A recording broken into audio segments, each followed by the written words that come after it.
पहले आपने याद रखना है कि कौन कौन सी कंपनी एक्ट का कौन कौन सा स्केड्यूल किस किस कंपनी पर अप्लाई होता है। फोर्थ स्केड्यूल तमाम लिस्टेड कंपनीज पे अप्लाई होता है। डिस्क्लोजर रिक्वायरमेंट उसमें आती है। अच्छा, तमाम लिस्टेड कंपनी पर अप्लाई होता है और धीरे उनकी सब्सिडरीज पे अप्लाई होता है। ठीक है जी। अच्छा, इसका मतलब है लिस्टेड कंपनी पे आईएफआरएस भी अप्लाई होता है और कंपनी एक्ट भी अप्लाई होता है। अच्छा, अगर आईएफआरएस और कंपनी एक्ट में कोई कंफ्लिक्ट आ जाए तो फिर कंपनी एक्ट अप्लाई होगा। ठीक है जी। अगर आईएफआरएस कहता है जी फलां चीज आप ईपीएस निकाल के रखनी है आपने, ठीक हो गया, या फलां चीज निकालनी है। कंपनी एक्ट कहता नहीं जी फलां चीज तो फलां जगह पे आएगी, फलां चीज वहां पे नहीं आएगी। तो फिर याद रखिएगा कि आईएफआरएस को नहीं देखा जाएगा, कंपनी एक्ट को देखा जाएगा। क्यों? क्योंकि वो लोकल रिक्वायरमेंट है। तो लोकल रिक्वायरमेंट लोकल इन्वायरमेंट के हिसाब से होती है, तो हमेशा वो प्रिवेल करेगी। आईएफआरएस बेसिकली जेनेरिक स्टैंडर्ड्स होते हैं। हर मुल्क अपने लॉ को प्रेफर करता है इंटरनेशनल लॉ की निस्बत। ठीक है जी। The disclosure requirement in this schedule are in relation addition to the disclosure requirement prescribed in IFRS. वो कहता है कि अगर फर्ज करो आईएफआरएस में 20 डिस्क्लोजर है ना, तो यहाँ पे अगर डिस्क्लोजर मांगे जाएंगे तो ऊपर वाले 5 होंगे। मतलब क्या है कि ये एडिशनल है। मतलब वो तो लिखने हैं जो डिस्क्लोजर आईएफआरएस हमने मांगे हैं, लेकिन ये उसके अलावा एक्स्ट्रा लिखने हैं। ठीक है जी। यहाँ तक की बात समझ लगी। Notify the commission under unless specifically required otherwise. In addition to the information expressly required to be disclosed under that and this standard schedule there shall be added such other information as may be considered necessary to ensure that required disclosure is not misleading. अच्छा, sometime ऐसा हो सकता है कि आपको IFRS कहे जी 4 लाइनें लिखनी है आपने। कितनी लाइनें लिखनी है? 4। लेकिन वो 4 लाइनें पढ़ के अगर मेंबर कंफ्यूज हो जाए, मेंबर क्या हो रहे हैं, कंफ्यूज हो जाए कि यार ये क्या कह रहा है, ये 4 लाइनें पिछले किसी डाटा के साथ कन्फ्लिक्ट कर रही हैं। ठीक हो गया। तो कहता फिर आपको एडिशनल 2 लाइनें लिखनी पड़ेंगी जिसमें आप ये एक्सप्लेनेशन देंगे कि ये 4 लाइनें पिछले किसी डाटा के साथ कन्फ्लिक्ट नहीं कर। यहां तक की बात लगी। कहता है आईएफआरएस ने कहा 4 लाइनें लिखो, आपने लिख दी। अब जब मेंबर बैठा उसने पढ़ना शुरू किया, आईएफआरएस की 4 लाइनें कानूनी रिक्वायरमेंट आपने पूरी कर दी। 4 लाइनें उसने ये पढ़ी, फिर उसने इनकम स्टेटमेंट खोल के देखी। इनकम स्टेटमेंट में कुछ और फिगर लिखी हुई है, इन लाइनों में एक और फिगर लिखी हुई है। फॉर एग्जाम्पल इनकम स्टेटमेंट में था ग्रॉस प्रॉफिट था और नेट प्रॉफिट था, ऑपरेटिंग प्रॉफिट नहीं था। आईएफआरएस के मुताबिक उसने जब डिस्क्लोजर लिखा उसमें ऑपरेटिंग प्रॉफिट भी डाल दिया। अब लोग कंफ्यूज हो गए कि यार ये ऑपरेटिंग प्रॉफिट कहाँ से आ रहा है, इनकम स्टेटमेंट में तो सिर्फ ग्रॉस प्रॉफिट था और नेट प्रॉफिट था, ये फिगर उसने कहाँ से निकाली। तो फिर आपको 2 फिगर और निकाल के लिखनी पड़ेंगी कि भाई ऑपरेटिंग प्रॉफिट ऐसे निकला है, ताकि आपके जो शेयर होल्डर है वो कंफ्यूज ना हो।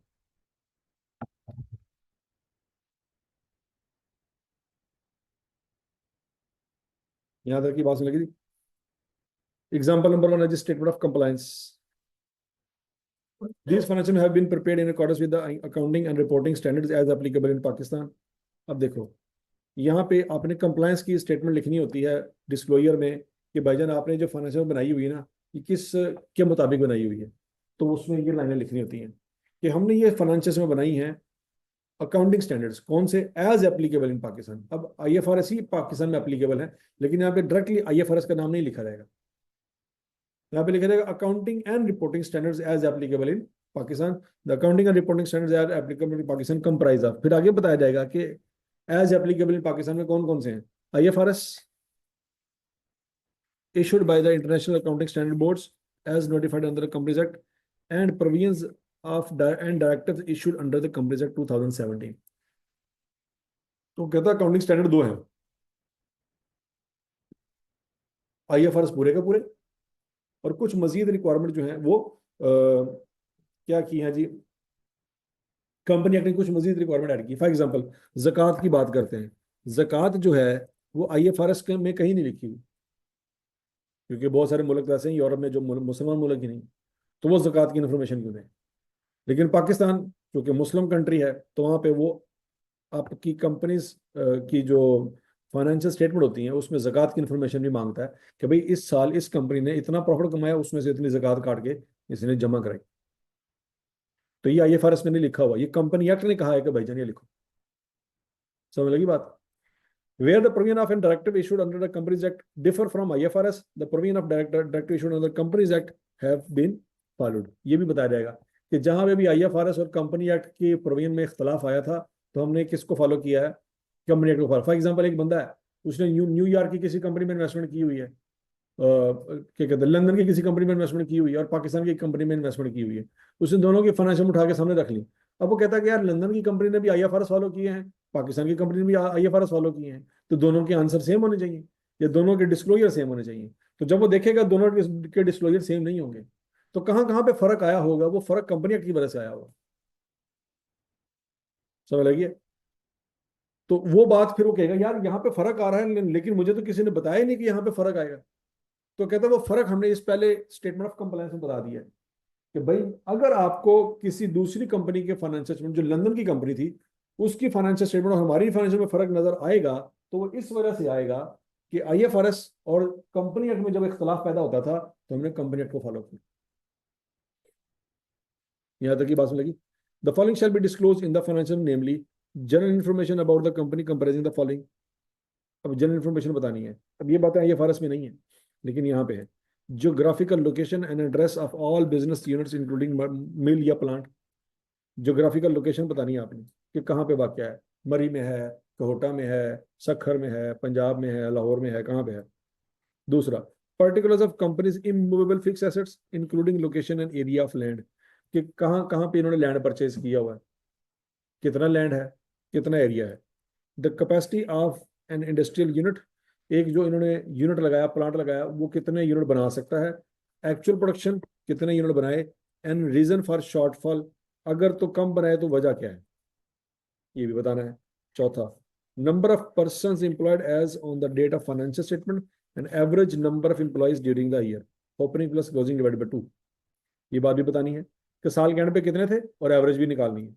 Number 5, name of associated companies or related parties are undertaking along with the basis of relationship describing common directorship and percentage of shareholding। ये बात भी बतानी है। अब ये 5 बातें IFRS ने कहीं नहीं पूछी, ये 5 बातें कंपनी एक्ट कह रहा है भाई निकालो। यहां तक की बात में लगी थी।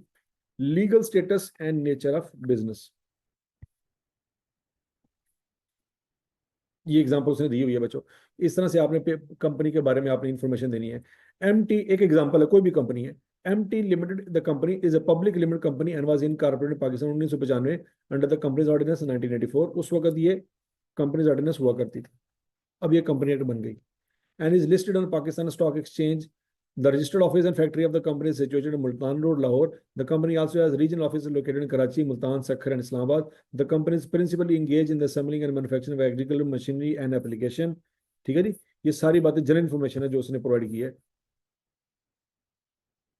सारी बात समझ लगी है कि कंपनी का नाम क्या है, रजिस्टर कहाँ पे हुई, इसका हेड ऑफिस कहाँ पे है, इसके बाकी फैक्ट्रियाँ कहाँ कहाँ पे बनी हुई हैं, वगैरह वगैरह, ये क्या बनाती है, सारा कुछ। Example number 3, property plant equipment के बारे में सब नोट आपने डिस्क्लोज करना है। एक तो आप मेजर डिस्क्लोजर देते हैं IFRS का। IFRS का मेजर डिस्क्लोजर तो है जो बनाया करता था IS 16 में, opening balance, addition during the year, disposal, closing balance. फिर एक्यूमुलेटेड डेप्रिसिएशन का opening balance, depreciation expense for the year, disposal वाली डेप्रिसिएशन, और फिर क्लोजिंग बैलेंस। वो तो हम देते हैं IFRS के मुताबिक देते हैं, लेकिन ये वाली इंफॉर्मेशन हम देंगे कंपनी एक्ट के मुताबिक। ठीक है जी। The free on land and building on owned land of company are as follow, कि कंपनी का अपना लैंड है, मतलब लीज पे नहीं लिया हुआ, अपना जाति इसने बाय किया। 202,02,343 square metre of factory land situated Multan road. 697 square metre of land in sector F6 Islamabad. Corporate office floor in corporate centre Lahore. ये 3 इन्फॉर्मेशन से बता दी कि हमारा लैंड कौन कौन सा है। ये इन्फॉर्मेशन किसकी बेस बताई है, यहाँ पे जो उसने पूछा था। Geographical location and address of all business units including mills and plants. यहाँ तक की बात में लगी। Example number 4, property plant and equipment disclose in sub notes. Following are the particles of companies immovable fix assets. शहर रूमी, हद हरदो सहारी, कसूर, लाखों बरियार, कसूर। ये लोकेशन बता दिए, ये यूजेज बता दिया कि किस किस प्लांट का क्या क्या इस्तेमाल है, और ये उसने बता दिया उसका एरिया, कवर्ड एरिया। इस तरह से आपको डाटा दिया जाएगा और आपने इस तरह से प्रेजेंट करना है। प्रोडक्शन कैपेसिटी की जैसे ऊपर बात हुई थी कि आपने हर प्लांट की क्या करना है, प्रोडक्शन कैपेसिटी की बात करनी है कि भाई 2018 में और 17 में, क्योंकि कंपेरेटिव ईयर आने हैं ना, तो अगर आपका करंट ईयर 18 है तो 17 भी आएगा, लाहौर में जो प्लांट लगा हुआ है उसकी 2017 में कैपेसिटी कितनी थी? 695। इस साल कैपेसिटी कितनी है? 695, तो कैपेसिटी सेम रहेगी। लेकिन 2017 में प्रोडक्शन कैपेसिटी कितनी थी? 692। और 18 में कैपेसिटी कितनी है? 688। यूजेज की वजह से उसकी क्या हो गई? कैपेसिटी कम हो गई। ठीक है जी। डिजाइन कैपेसिटी का मतलब ये होता है कि जिस वक्त ये प्लांट बनाया था जिस कंपनी ने, उस वक्त उस कंपनी ने क्या क्लेम किया था कि इसकी कैपेसिटी क्या होगी, वो डिजाइन कैपेसिटी। लेकिन प्लांट को इस्तेमाल करते करते 5 साल हो गए। अब 5 साल बाद वो कैपेसिटी आप कभी अचीव नहीं कर सकते। बात समझ लगी कि नहीं लगी? फैसलाबाद के प्लांट की डिजाइन कैपेसिटी 635 थी, यहाँ पे भी 635 ही है। तो 17 में 635, 18 में भी 635, ये नया प्लांट होगा। पेशावर वाले प्लांट में 718, 718, 703, 714। ठीक है जी। तो इस तरह से आपने इंफॉर्मेशन पढ़ गए। The shortfall in actual production are insignificant and consider normal in industry. ठीक है जी। वो कहता है कि यहाँ पे 692 थी पिछले साल, इस साल कितनी है? 688 है। तो फर्क है, 4 का फर्क है, तो खैर है, इतना तो होता ही है। तो अगर इमेटीरियल फर्क है तो उसको एक्सप्लेन करने की जरूरत नहीं है।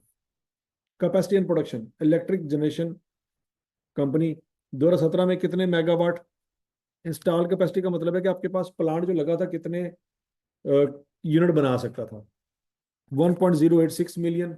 2018 में भी 1.086 मिलियन। अब एक्चुअली कितनी एनर्जी आपने प्रोड्यूस की? जैसे जनरेटर हमारे पास पड़ा हुआ है वो 100 केवी का है। कितने का है? 100 केवी का। अब हमारी बिल्डिंग इतनी बड़ी नहीं है जहाँ पे 100 केवी की बिजली इस्तेमाल हो। ठीक हो गया। तो हम बताएंगे कि हमारे पास जो जनरेटर है उसकी इंस्टॉल कैपेसिटी 100 केवी है, लेकिन हमारी यूज कैपेसिटी जो है वो 100, तो क्या 20 भी नहीं है? बाकी क्यों नहीं है? बाकी इसलिए नहीं है कि हमें कभी जरूरत नहीं पड़ी। जैसे यहाँ पे 1.086 मिलियन कैपेसिटी थी, लेकिन 645 और 387 इस्तेमाल हुई है। Under utilisation of available capacity is due to low less demand by वापडा। वो कह रही भाई हमें इतनी जरूरत ही नहीं पड़ी, हमारी कभी इतनी ज्यादा बिजली गई नहीं कि हमें पूरे जनरेटर फुल कैपेसिटी पे चलाना पड़ा। ठीक है जी। 7 नंबर क्या है जी? Number of employees. उसने ऊपर नंबर ऑफ एम्प्लॉइज भी मांगा था, याद है? जनरल इन्फॉर्मेशन में कितनी चीजें मांगी थी? 5। ये आपने बातें याद रखनी है, पेपर में एमसीक्यूज में पूछी जा सकती है कि बताओ कंपनी की जनरल इन्फॉर्मेशन में कौन कौन सी चीजें आती हैं। तो geographical location, address of all business units including mill plant, particular companies immovable fix asset, capacity of industrial unit, number of person employed, number of associate company, ये सारा कुछ है। इंप्लॉयज के बारे में क्या बताना जी? Total number of employees at the end of each year और एवरेज नंबर ऑफ एम्प्लॉयज। 17 में भी बताएंगे और 18 में भी बताएंगे। फिर उसके बाद percentage of share holding associated companies की। हमारा इन कंपनी से ताल्लुक है, हमारी कंपनी खुद जो है वो एमटी है। यहाँ पे ऊपर बताया हुआ ना सवाल में, एमटी लिमिटेड। हम खुद एमटी लिमिटेड, हम खुद कौन है? MT limited. हमारा इन कंपनी से ताल्लुक है, एबीसी लिमिटेड, एक्सवाईजी लिमिटेड और केएलएम लिमिटेड। क्यों, किस वजह से ताल्लुक है? हमारी उन कंपनियों में इन्वेस्टमेंट है 58%, 25% और 6%। ये जो 58% जिसमें इन्वेस्टमेंट है वो हमारी क्या बन गई? सब्सिडरी। जिसमें 25% इन्वेस्टमेंट है वो क्या बन गया? हमारा एसोसिएट। और जिसमें 6% इन्वेस्टमेंट है वो, उसमें हमारा कोई डायरेक्टर कॉमन है। अच्छा, फिर सब्सिडरी है तो उसमें हमारे कौन कौन से डायरेक्टर जाके काम कर रहे हैं? ये वाले डायरेक्टर वहां सब्सिडरी में जाके काम कर रहे हैं। एसोसिएट में कौन सा डायरेक्टर जा रहा है? हमारा ये वाला। और ये जो 6% है उसमें कौन से डायरेक्टर जा रहे हैं? ये वाला। ठीक है जी। Associate companies and undertakings. Associate companies ये अंडरटेकिंग का मतलब ये होता है जिनके साथ आपके जो है वो शेयर होल्डिंग के अलावा किसी वजह से ताल्लुकात है। ठीक है जी। या शेयर होल्डिंग भी हो सकती है लेकिन उसकी परसेंटेज ऊपर नीचे भी हो सकती है। अब टोयोटा सुशो कारपोरेशन है जी, एसोसिएटेड कंपनी है, 20% शेयर होल्डिंग है। टोमन पावर एसोसिएटेड कंपनी है, 16%।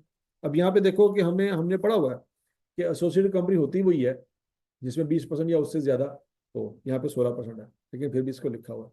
तो ये एसोसिएट उस लैंग्वेज में नहीं है जो हमने रिपोर्टिंग लैंग्वेज में पढ़ा हुआ है। रेड कम्युनिकेशन कॉमन डायरेक्टरशिप है, कोई परसेंटेज नहीं है। कोई नोर पावर कॉमन डायरेक्टरशिप। पाक इलेक्ट्रॉन कॉमन। पेल मार्केटिंग कॉमन। ठीक है जी। वर्सला पाकिस्तान कॉमन डायरेक्टरशिप। कोई नोर एनर्जी कॉमन कंट्रोल 0.23। ठीक है जी। कॉमन कंट्रोल का मतलब यह है कि अब दो बंदे आपस में मिलकर काम कर रहे हैं, लेकिन हो सकता कि एक बंदे ने पैसे ना लगाए हो, पैसे सारे दूसरे बंदे ने लगाए हो, लेकिन एक बंदा कह रहा है मेरे पास एक्सपर्टीज है। ठीक है, हो सकता उसकी परसेंटेज शेयर होल्डिंग तो ना हो लेकिन कंट्रोल कॉमन हो। All transactions with related parties are carried out on mutually agreed terms and conditions. In respect of associated companies, subsidiaries or holding companies incorporated outside Pakistan, following shall be separately disclosed. Name of undertaken, country of incorporation. मतलब क्या था, पाकिस्तान की कोई company है, उसकी associate company बाहर के मुल्क में, लंदन में, तो फिर उसके बारे में क्या बताएं? वो तो पाकिस्तान में रजिस्टर्ड ही नहीं है। अगर पाकिस्तान में रजिस्टर्ड होती है तो कंपनी एक्ट के तहत अंडर आती, और वो तो कंपनी एक्ट के अंडर ही नहीं आती क्योंकि वो पाकिस्तान में तो है ही नहीं। तो फिर क्या बताओ? Name of undertaking and country of incorporation, basis of association, and aggregate percentage of shareholding, including shareholding through other companies or entities. जैसे एग्जांपल है related party disclosure. Following particulars relate to the associate companies incorporated outside Pakistan with whom the company had entered into transaction during the year. Name of undertaking Pakistan Merak Phosphate SA, कहाँ पर registered है जी? Morocco में। क्या ताल्लुक है आपका उसके साथ? जॉइंट वेंचर है, ग्रुप,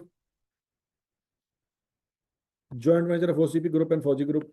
एग्रीगेट परसेंटेज कितनी है जी? 12.5% है। ठीक है जी। रिलेटेड पार्टी डिस्क्लोजर इसी तरह से ये वाला डिस्क्लोजर है। Facilities of letter of credit and letter of guarantee. अगर तो आपके पास कोई प्लांट इंपोर्ट अगर आपने करना है ना, क्या करना है? प्लांट इंपोर्ट उस वक्त तक नहीं हो सकता जब तक आपके पास किसी बैंक का लेटर ऑफ क्रेडिट ना हो। क्या ना हो, ये आपने याद रखना है। तो लेटर ऑफ क्रेडिट का मतलब ये है कि आपको बैंक ने गारंटी दी है कि जाओ जाके जिस मर्जी कंट्री से कोई चीज़ बाय करनी है, बाय कर लो, मैं तुम्हारे पैसे दूंगा। मैं क्या करूंगा? जो तेरे पैसे बंदे मैं दूंगा। तो वो डेफिनेटली बैंक गारंटी उसी वक्त दे रहा होगा जब उसके पास उस कंपनी का पैसा पड़ा हो। पास में लगी। और बैंक चूंकि गारंटी इसलिए दे रहा होता है क्योंकि बैंक ने इंटरनेशनल ताल्लुक रखा होता है बाकी बैंकों के साथ। बात में लगी कि नहीं लगी? तो इसलिए बैंक गारंटी दे रहा होता है क्योंकि इस, अच्छा, फिर बाकी दुनिया के बैंकों को भी पता होता है कि यार अगर वो एमसीबी बैंक ने कहा है ना कि वो पैसे दे देगा, तो ये फिर भागने वाला बंदा नहीं है। नहीं, बात सुनेगी? ठीक है जी। तो क्योंकि बैंक जो होते हैं ना, इनके इंटरनेशनल ताल्लुकात होते हैं, तो ये भागने वाले बंदे नहीं होते। तो इसलिए उस सूरत में आप किसी भी मुल्क से प्लांट इंपोर्ट करवाना चाहें तो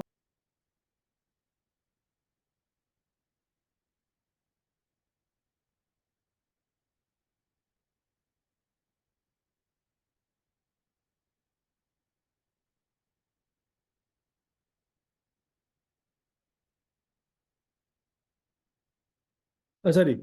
इस तरह से क्रेडिट फैसिलिटीज, आपको कोई बैंक ने कोई क्रेडिट कार्ड दिया हुआ है, या आप बैंक से कोई बैंक ओवरड्राफ्ट की फैसिलिटी ले सकते हैं, तो वो बताएंगे कि ड्यूरिंग द ईयर फलां फलां बैंक के साथ हमारी डील हुई थी, फलां फलां बैंक ने हमें इतने इतने बिलियन का क्रेडिट कार्ड की फैसिलिटी दी हुई है। हाँ, हम उसमें से कितनी यूटिलाइज की है वो भी बता देंगे, लेकिन टोटल फैसिलिटी इतनी थी, इतनी हमने यूटिलाइज की हुई। In cases where company had made export sales, following disclosure are required to be made in respect of outstanding trade debts. अगर आप कोई कंपनी एक्सपोर्ट कर रही है, जैसे टेक्सटाइल कंपनीज हैं, तो क्या बताएंगे? Name of company undertaking case of related party. अगर बाहर के मुल्क में आप किसी रिलेटेड कंपनी को चीजें बेच रहे हैं तो फिर उसका नाम बताओ। And name of defaulting parties, जिन जिन लोगों को आपने चीजें बेची और उन्होंने पैसे नहीं दिए, वो भी बताओ। क्योंकि समडम होता है, सही है, होता है, सही है कि पाकिस्तानी कंपनियां क्या करती हैं, यहाँ से बाहर के मुल्क में पैसे चीजें बेचती हैं, उनसे जो पैसे आते हैं ना वो पाकिस्तान में नहीं लेके आते, वो उसी मुल्क में रखते हैं। ठीक है जी। तो फिर कंपनी एक्ट में बात डाली गई है कि जिन जिन लोगों से आपने, जिन जिन लोगों को आपने चीजें बेची और उन उन लोगों ने आपको पैसे नहीं दिए, क्योंकि सिंपल सी बात, आप यहाँ पे उसको शो कर देंगे बैड डेट्स हो गए, हालांकि पैसे उन्होंने दिए होंगे लेकिन आप उसी मुल्क में इन्वेस्टमेंट कर देंगे, पाकिस्तान में पैसे वापस नहीं लेके आएंगे। तो फिर वो कहता है जी कि आप बताएं कि आप ने किस कंपनी को चीजें बेची और कितने पैसे आपके बैड डेट्स हो गए, ताकि अगर आप 10 सालों से उस कंपनी का बैड डेट हो रहे हैं और आप उसी को चीजें बेच रहे हैं, तो लोग पूछेंगे भैया बैड डेट्स हो रहे हैं हर साल, तो फिर आप उनको चीजें क्यों बेच रहे हो? तो एक पार्टी है, उसको आपने चीजें बेची, बैड डेट हो गए, तो अगले साल आपका उसके साथ कोई लेन देन नहीं होना चाहिए। आपने अगले साल फिर उसको चीजें क्यों बेची? तो आप नाम बता दोगे तो लोग पूछ लेंगे सवाल, लेकिन अगर हम नाम ही नहीं बताओगे तो लोगों को क्या पता चलेगा? ठीक है जी। Trade debts included in due from export customer in an amount of, अब ये देखिए इस तरह का आपने, उसने एग्जांपल दी हुई है कि इस तरह का आपने नोट लिखना है। Included due from export customer is an amount of 2.02 million. ठीक है जी। Receivable from ABC shoe company Peru against export sales made by the company during the year. The company made export sales this to ABC shoe company पे through bank account contracts. ठीक है जी। हमने उसकी चीजें बेची थी कितने की, 6.3 मिलियन की। कितने पैसे उन्होंने मार लिए हमारे, 2.02 पैसे मार लिए। ठीक है जी। और समझ लगी बात है। या इतने पैसे रहते हैं जो भी है बताएंगे आप। रिक्वायरमेंट एज टू, अच्छा यहाँ पे जब भी आप बच्चों ये चीज नजर आएगी ना, this is not required in fifth schedule, इसका मतलब है कि प्राइवेट कंपनी में ये बात अप्लाई नहीं होनी। फिफ्थ स्केड्यूल अप्लाई होता है प्राइवेट कंपनीज में। तो जहां पे भी इस तरह की इंफॉर्मेशन होगी इसका मतलब है कि ये चीज प्राइवेट कंपनी में अप्लाई, और जहां पे बात नहीं लिखी होगी इसका मतलब वो अप्लाई होती होगी। मतलब ऊपर जितनी बातें पढ़ चुके हैं उनके साथ ऐसी कोई बात नहीं लिखी थी जैसे यहाँ पे लिखी हुई है। इसका मतलब है रिलेटेड पार्टी डिस्क्लोजर भी प्राइवेट कंपनी की सूरत में नहीं चाहिए। ठीक हो गया जी। और क्रेडिट फैसिलिटी चाहिए, लेटर ऑफ क्रेडिट की फैसिलिटी भी इंफॉर्मेशन आपने डिस्क्लोजर करनी है। कौन सी नहीं करनी, ये पॉइंट नंबर 4 है जो डिस्क्लोज नहीं करना। एक्सपोर्ट सेल्स,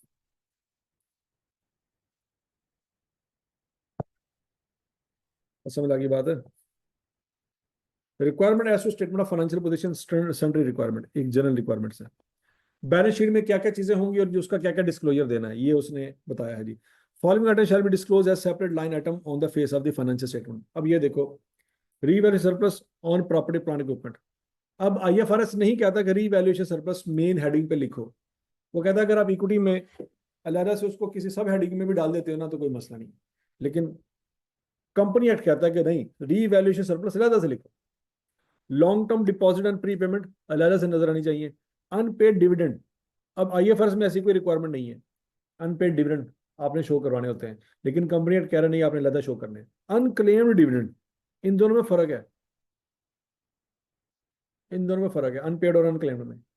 अनपेड में ये हो सकता है कि किसी ने क्लेम किए हैं लेकिन आपने दिए कोई नहीं। और तीसरा, किसी ने क्लेम ही नहीं किए, मतलब एक शेयर होल्डर था उसने शेयर बाय किए थे, आपने डिविडेंड की अनाउंसमेंट की, आपने लोगों को कहा कि यार इस तरह करो कि हमें अपने बैंक अकाउंट दो, हम आपके अकाउंट में पैसे ट्रांसफर कर देते हैं। किसी ने हमको बैंक अकाउंट ही नहीं दिया तो वो अनक्लेम डिविडेंड है। हो सकता है बंदा मर गया हो, उसका कोई वारस ही ना हो। बात समझ लगी नहीं लगी। अनपेड डिविडेंड के हमने बैंक अकाउंट मांगे उन्होंने दिए लेकिन अभी ट्रांसफर नहीं कर सके थे, क्यों? क्योंकि ये रन आ गया था। Cash and bank balance, fix asset के बारे में आपने क्या बताना है। Where any property or asset required acquired with the fund of the company and is not held in the name of the company or is not in the possession and control of the company, this fact along with the reason for the property or an asset not being in the name of possession and control of the company shall be stated। वो कहता है अगर आपके पास company के पैसे थे 1 million, आपने plant purchase कर लिया लेकिन प्लांट कंपनी के नाम पे नहीं है, तो ये बड़ी हैरानगी वाली बात है। जब पैसे आपके थे तो प्लांट आपके नाम पे क्यों नहीं है? पॉइंट समझ आ रहा है कि नहीं आ रहा?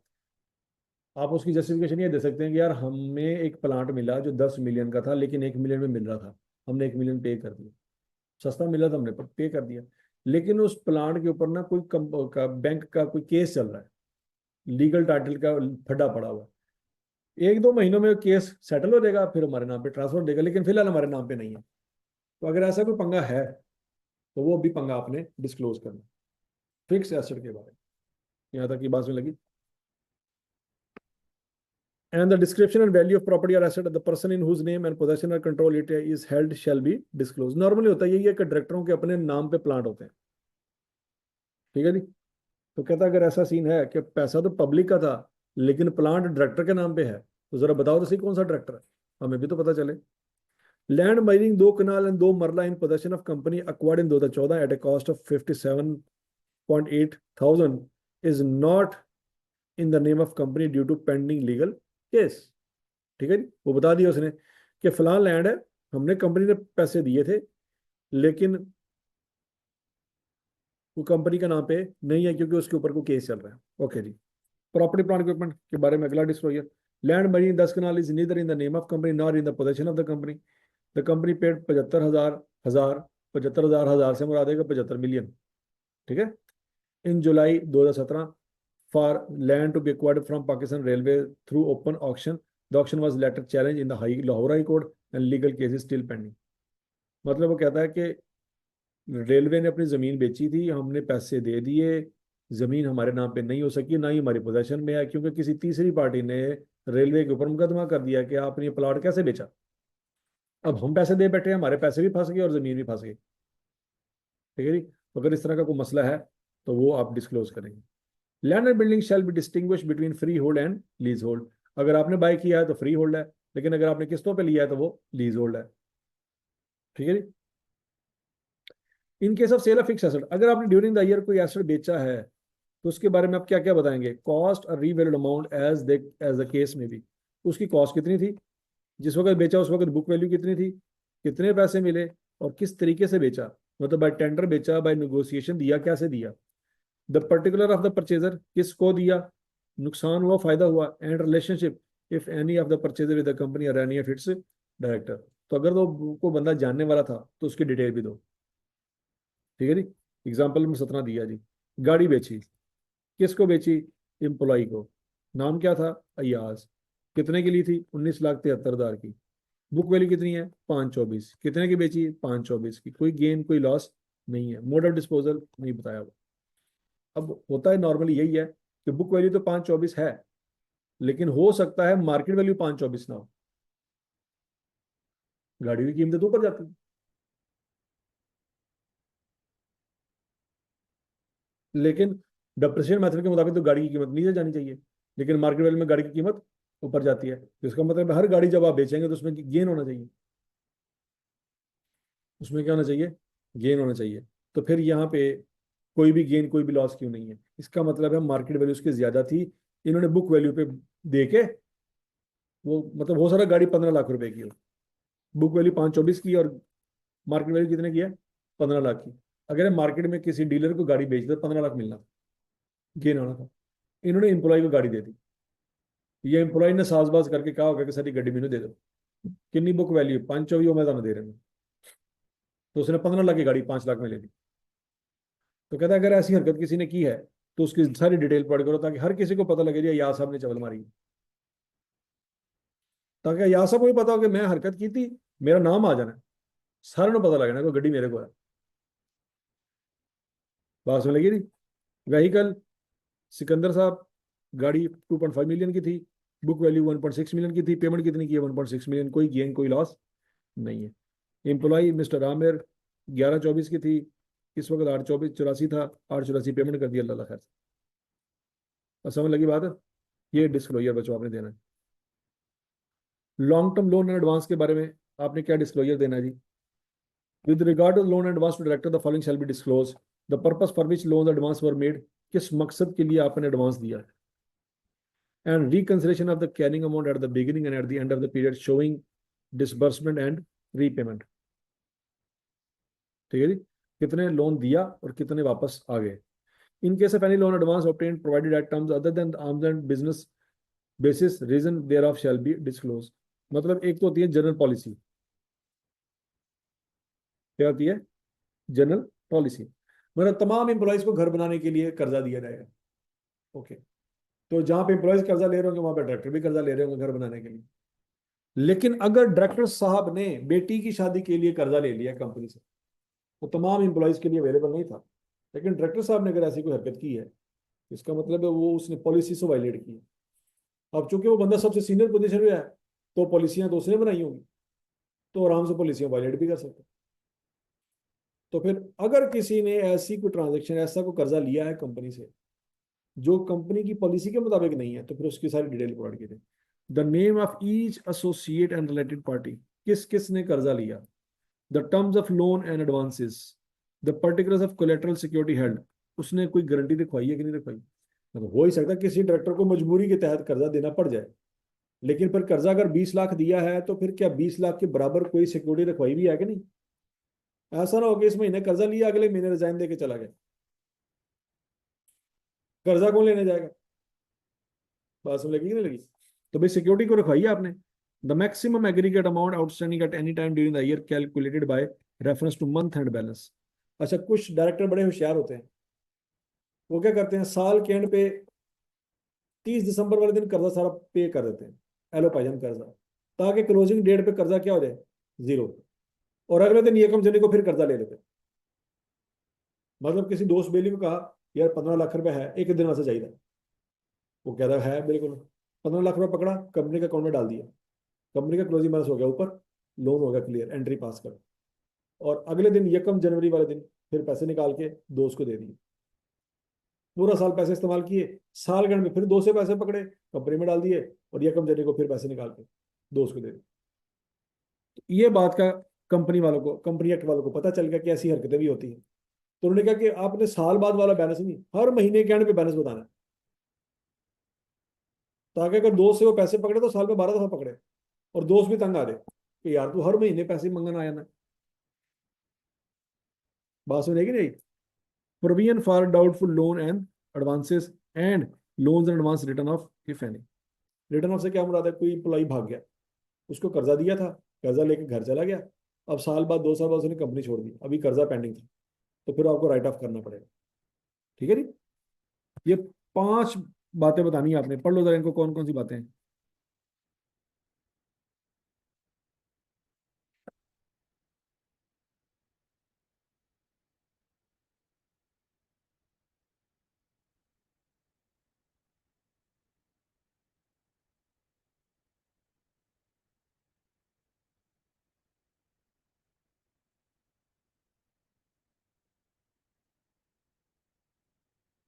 ये उसने एग्जांपल दिया बच्चों, loans and advances considered good,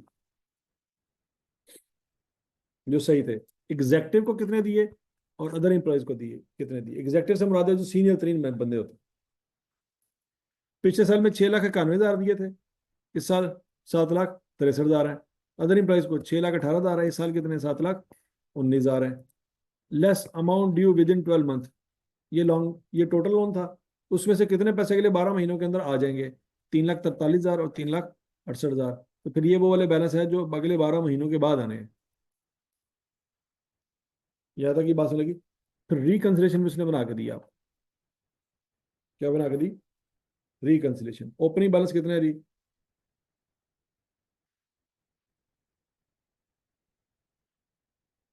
opening balance कितना है जी? 691। ड्यूरिंग द ईयर कितने पैसे दिए? 339। टोटल कितने हो गए? 1030। कितने वापस आ गए? 267। तो क्लोजिंग बैलेंस कितना है? 763। तो 691 से 763 तक स्टोरी कैसे चली, वो रिकंसिलेशन में बना के दो। समझ लगी? फिर ये अदर इंप्लॉइज, इतना ओपनिंग बैलेंस था, इतना क्लोजिंग है। ये ओपनिंग से क्लोजिंग तक कैसे पहुंचे? ओपनिंग इतना था, इतना मजीद कर्जा दिया, इतना वापस मिल गया, इतना क्लोजिंग है।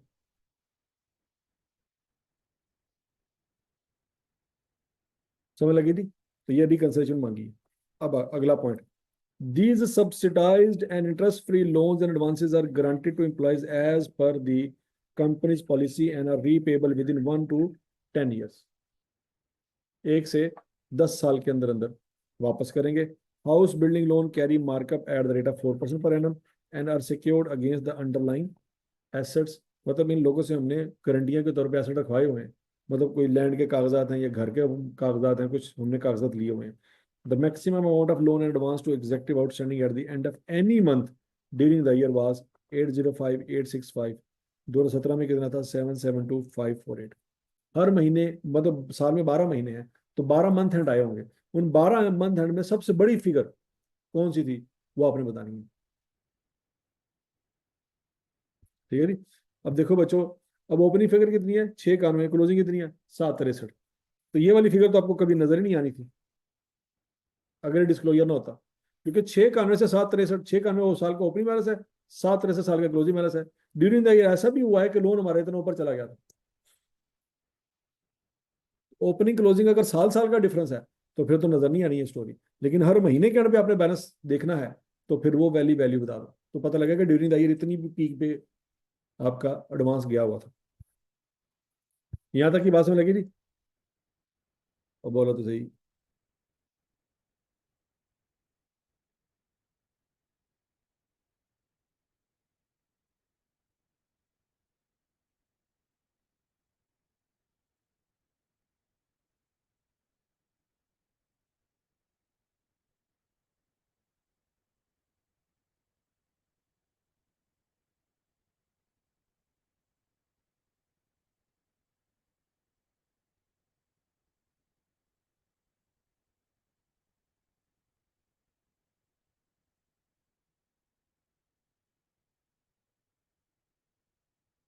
ये क्वेश्चन नंबर 2 देखें जरा। रेविशिंग लिमिटेड, 7 नंबर का सवाल आया था। कितने नंबर का सवाल आया था? ऑडिटर्स रेम्युनरेशन, ये नोट कर लो, शाबाश।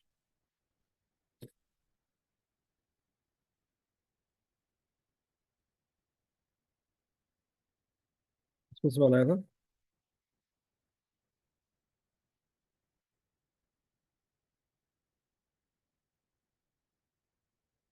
ऑडिटर्स रेम्युनरेशन के ऊपर सवाल आया था, वो भी हमने पढ़ना है।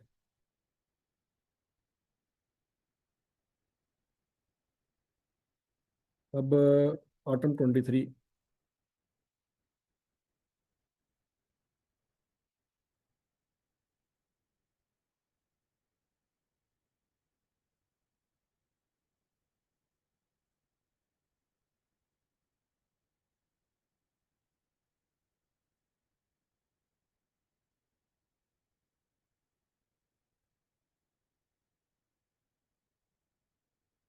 ये क्वेश्चन नंबर 4 जरा देखें। Satpara limited.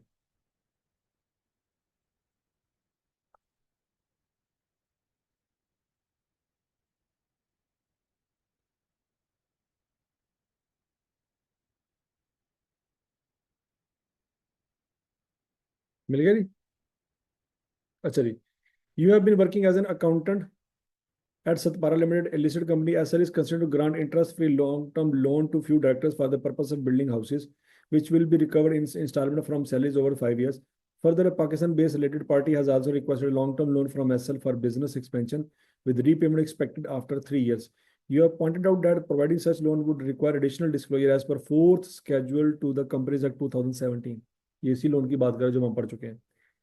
CFO has asked you to prepare an illustrative note disclosing the above, which would be included in upcoming annual financial statement of SL if these loans are granted. वो कहता है देखो ये जो loan मांग रहा है ना, ये लोन कंपनी की नॉर्मल जो टर्म्स होती है ना, नॉर्मल जो लोन पॉलिसी है उसके तहत नहीं है। ये उस पॉलिसी से हट के लोन मांगा जा रहा है। ठीक हो गया?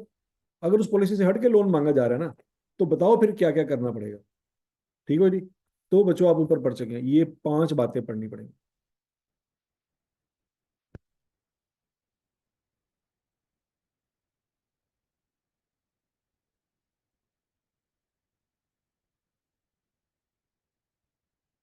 ठीक है जी। In case of any loan advance obtained provided at terms other than arm's length basis, reason thereof shall be disclosed। 5 reason देनी पड़ेगी। ठीक है जी। तो बच्चों ये आई के अपने सवाल मांगा था। अटेम्प्ट कौन सी है जी? अटेम्प्ट 2023 है। इसका सोल्यूशन देख लेते हैं जी।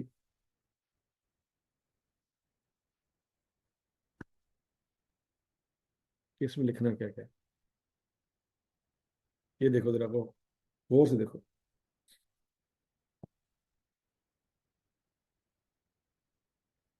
कह रहे हैं इस तरह का नोट बनाना पड़ेगा। अब ये नोट आपने अभी भी देखा, loan to directors, related party, और current portion of long term loan minus करके ये क्लोजिंग बैलेंस। ये भी आपने यहाँ पे देखा हुआ है।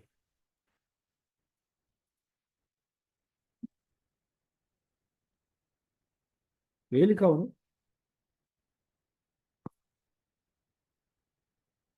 ठीक है जी। इस सवाल में उसने डायरेक्टर और रिलेटेड पार्टी का है, तो डायरेक्टर रिलेटेड पार्टी की सूरत में हम क्या करेंगे? डायरेक्टर्स के ऊपर वाली फिगर, रिलेटेड पार्टी की नीचे वाली figure, current portion of long term loan और क्लोजिंग फिगर। ये सारी बात आपने यहाँ पे पढ़ी हुई है।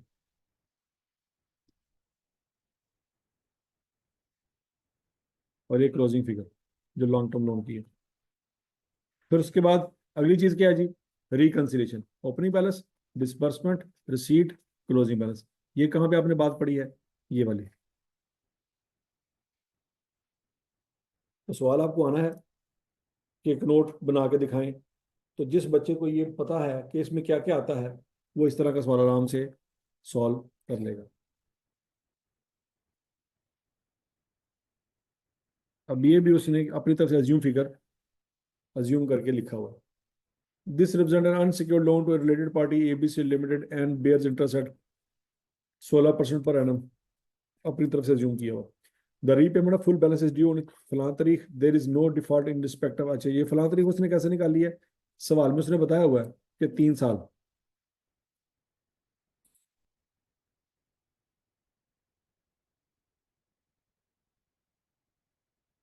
अब चूंकि सवाल 2023 में आया था, तो फिर इसकी मेच्योरिटी कब आएगी? 26 में आएगी। There is no default in respect of this loan to date. No payment has been recorded in respect of this loan to date. No amount in respect of this loan is written off during the year 30 June 2023. The maximum due at the end of any month during the year was this. Any month during the year. याद आ रहा है कुछ कुछ? कितने number का सवाल है? 6 number का सवाल है। इस तरह से आपको एक नोट बनाना पड़ सकता है। सवाल समझ आ रहा है जी? सब पारा लिमिटेड।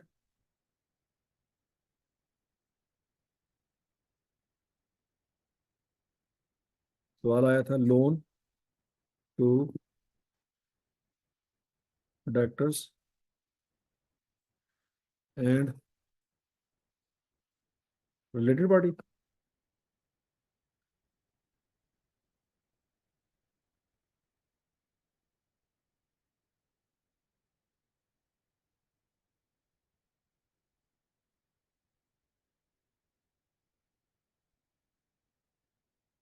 ठीक है जी। तो इस तरह का सवाल कब आया था जी? आठम 2023 में आया था। ये मुफ्त के नंबर है बच्चों। थोड़ा सा बोरिंग टॉपिक है, लेकिन नंबर आपके क्या है? मुफ्त के नंबर है। समझ आ रही है जी?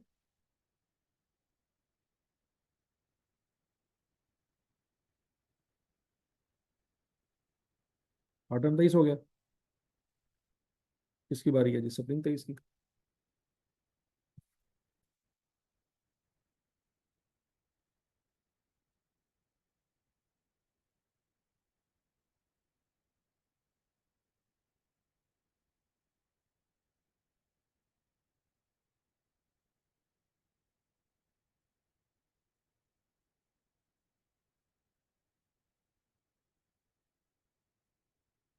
हाँ जी।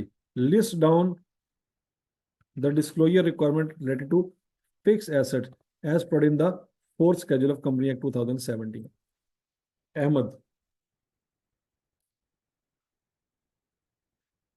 Radium Limited. कब अटेम्प्ट आई थी ये?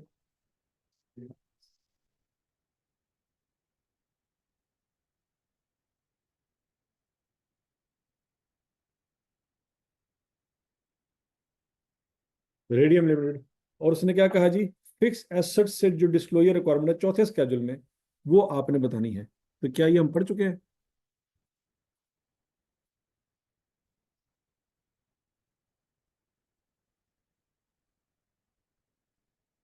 ये जी।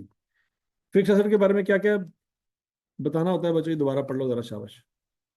Where any property asset acquired with the fund of company and is not held in the name of company or is not in the possession or control of the company, this fact along with the reason for the property or asset not being in the name of possession of control of company shall be stated, and the description and value of the property asset, the person whose name or possession or control it is held shall be disclosed। ठीक है जी।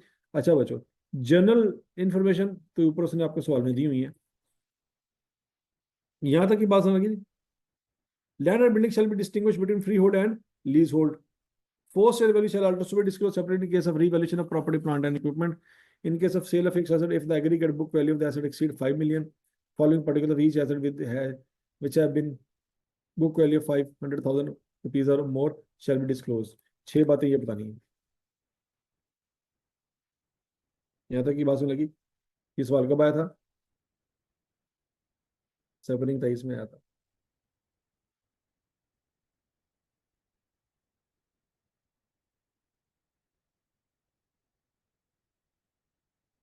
तो solution देख लेते हैं नहीं।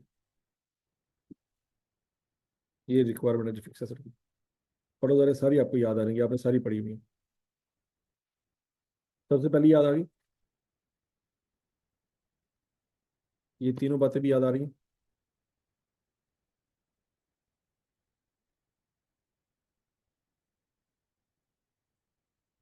ये बात भी याद आ गई। ये बात भी याद आ गई। ये बात भी याद आ गई। ठीक हो गया? ये सारी बातें देखे जरा, सारी वही हैं। ये बातें शुरू शुरू में आपने पढ़ी थी। तो जनरल रिक्वायरमेंट भी और स्पेसिफिक रिक्वायरमेंट भी। ठीक है जी। तो फिक्स एसेट्स रिलेटेड जो भी जनरल बातें थी, ये जनरल हमने शुरू शुरू में पढ़ी थी, और ये स्पेसिफिक है, उसे सारी डाल दी।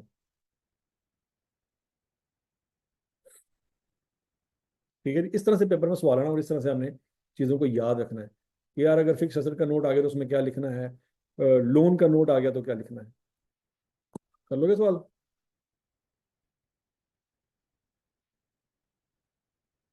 अच्छा जी, स्प्रिंग 23 हो गया।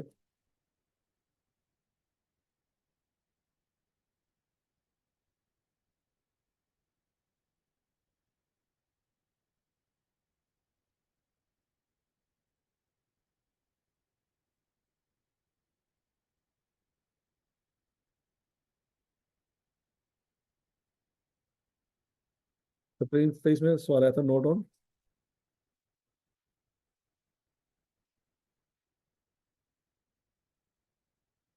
Fix assets.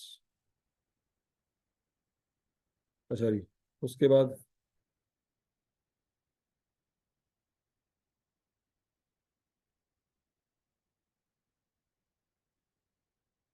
ये किस पे आया जी, एरो लिमिटेड।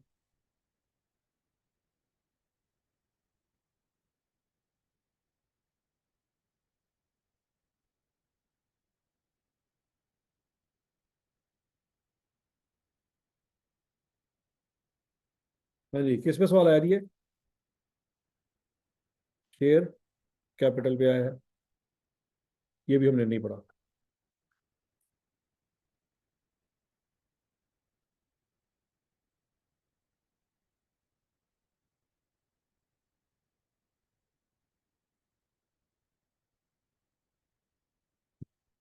ठीक है जी, ऑटम 22 समझ आ गया सबको।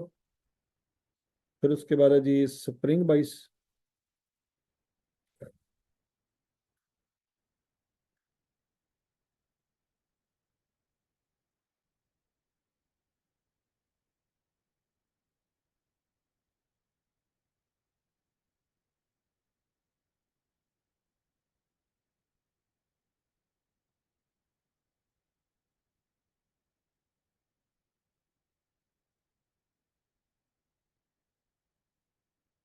ये क्या आ गया जी, ये once again long term loan आ गया बच्चों, काम लिमिटेड। अटेम्प्ट कौन सी है?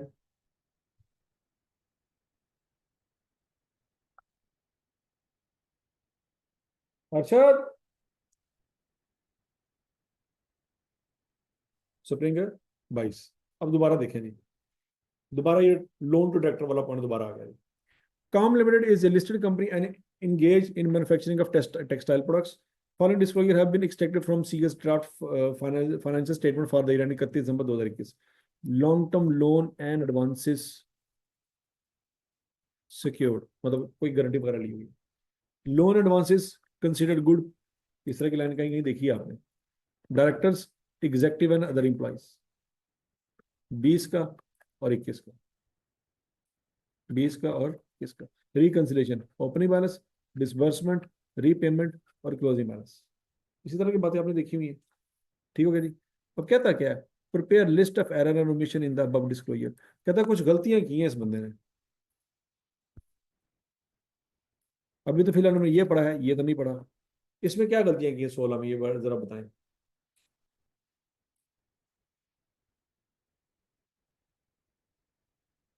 यहाँ पे current maturity of long term loan वो माइनस होनी थी, वो नहीं बताई। और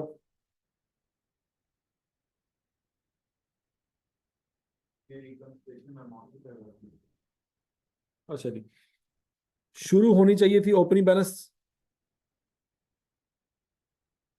95,100 से, और क्लोजिंग होनी चाहिए थी 89,600 से। यहाँ तक की बात में लगी, तो वो नहीं मैच कर रही। और और कोई गलती?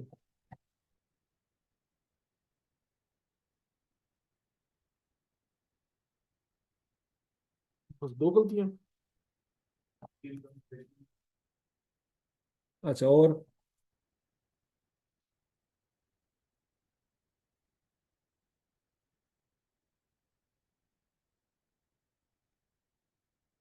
बस ये गलतियां मिली आपको? देख लो, इतना बड़ा सवाल है, सिर्फ दो गलतियां।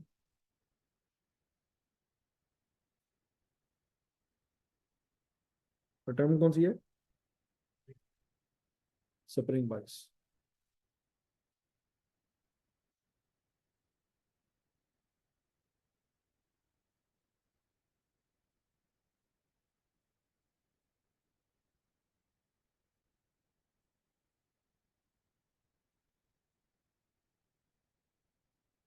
ये देखो, लॉन्ग टर्म लोन एडवांसेस में उसने पांच गलतियां निकाली, तो ये सिर्फ दो करके बैठे सी। With regard to loans and advance director, the purpose for which loans advance were made shall be disclosed. हाँ जी, सब तो पहली लाइन पर्पस वाली सी, वो मिस है। Reconciliation of the carrying amount at the beginning and at the end, showing disbursement and repayment shall be disclosed for directors only and not for executive and other employees। जरा गौर से देखो, ये जो reconciliation है यहाँ पे बनी हुई, ये किसकी बनी हुई है? और और इसने क्या किया? सिर्फ इसने रिकंसिलेशन सिर्फ किसकी बना के दी आपको?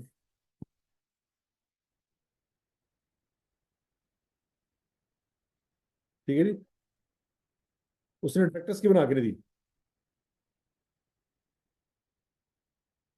तीसरा point, the maximum aggregate amount outstanding at month end shall be disclose for executives. ये नहीं बताई उसने। The particulars of collector security held shall be disclosed when loans and advances are secured। वो नहीं बताया। The opening balance for year 2021 shall tie with the closing balance for 2020, 87,600। वो कहता है reconciliation opening closing balance match नहीं हो रहा, ये बात। और अगली बात ये बच्चों, अब जरा देखो यहाँ पर रिकंसिलेशन दो कॉलम है, एग्जेक्टिव्स का अलग है और अदर का अलग है। उसने सिर्फ एक ही कॉलम बनाया है, और उसमें 17 का कॉलम अलग है, 18 का कॉलम अलग है। मतलब रिकंसिलेशन में चार कॉलम आ रहे हैं। कितने कॉलम आ रहे हैं? चार।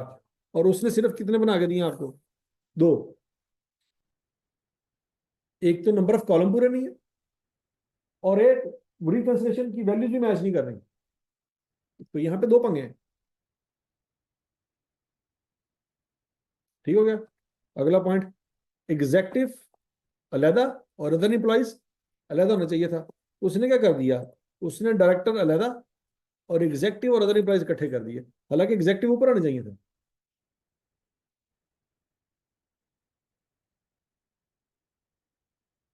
समझ आ गई बात? कि नहीं समझ आई? तो पांच गलतियां निकाली उसने लोन में से। तो ये वही बच्चे गलतियां निकाल सकते हैं बच्चे, जिनको अच्छी तरह से डिस्क्लोजर का पता होगा कि इसमें क्या क्या चीजें आनी। सवाल सिर्फ इतने नंबर का आना और इसमें से आपने गलतियां निकालनी बस।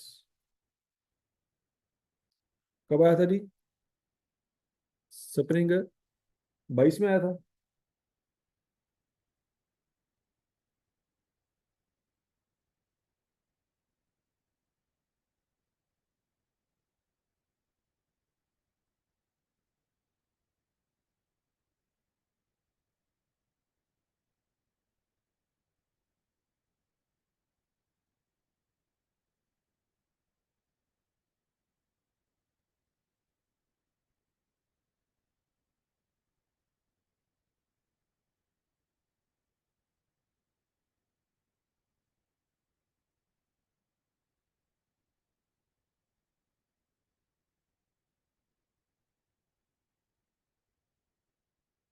समझ आ गई थी बात की? टर्म कौन सी है जी? स्प्रिंग 22। अगला सवाल ले लेते हैं जी। टर्म 21।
अच्छा, ये आटम 21 में ये सवाल एमसीक्यूज के तौर पे आया था।